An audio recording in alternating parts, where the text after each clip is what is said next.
So I just like to start off with a simple question. Have any of you either struggled with drug and alcohol addiction or cared about somebody who does? Or who is? Okay, so pretty much everyone, right? It's definitely something that affects us all in some way.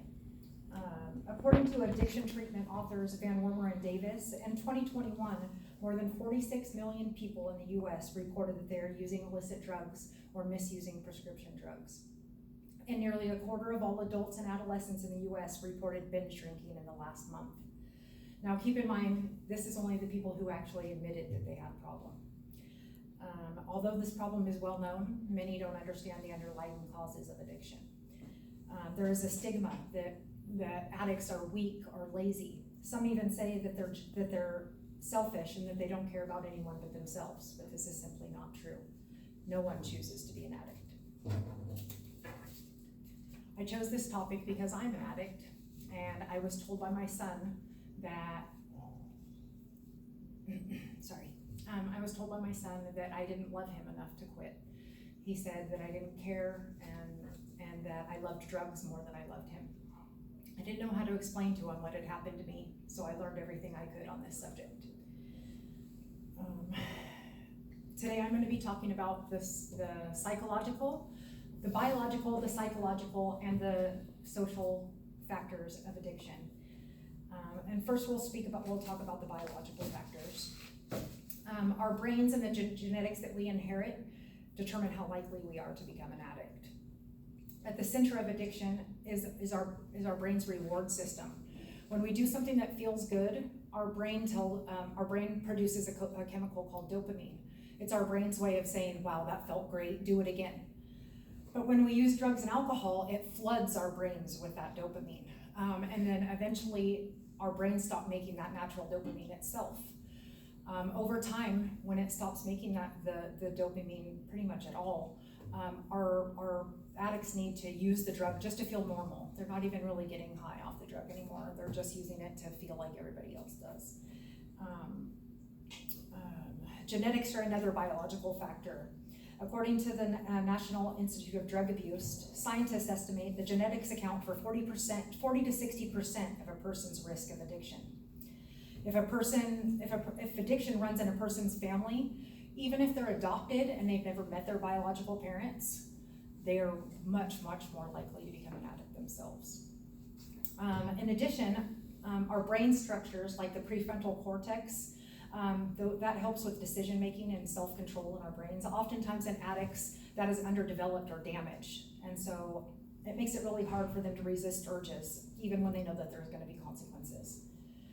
So as you can see, no one chooses to be an addict. Now we'll move on to the psychological factors. Addiction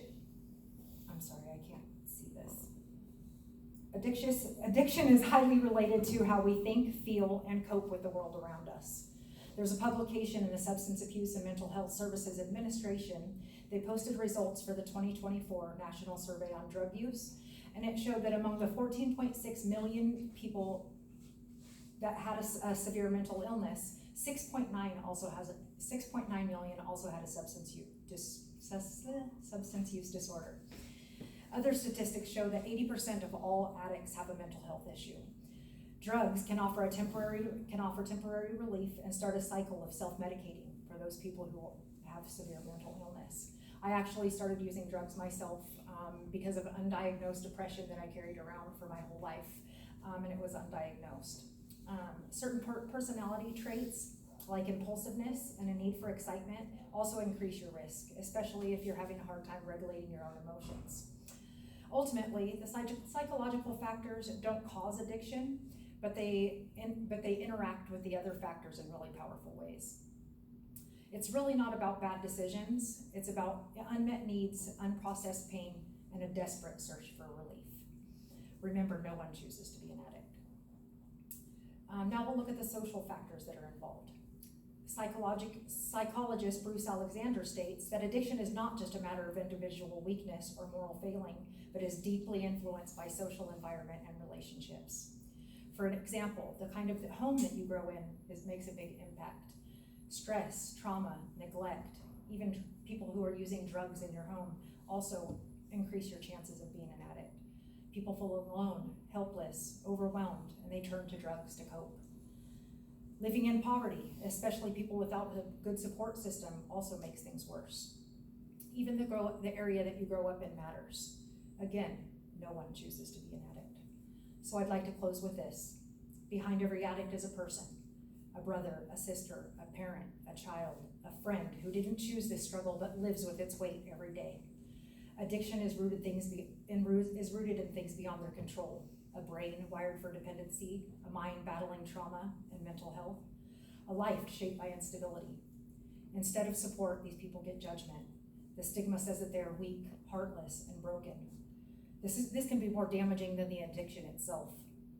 Just take a moment to understand that addiction is not a moral failure. It's a complex, deeply personal battle. People don't need blame, they need compassion and encouragement. And if you only take one thing away from this speech, let it be that no one chooses to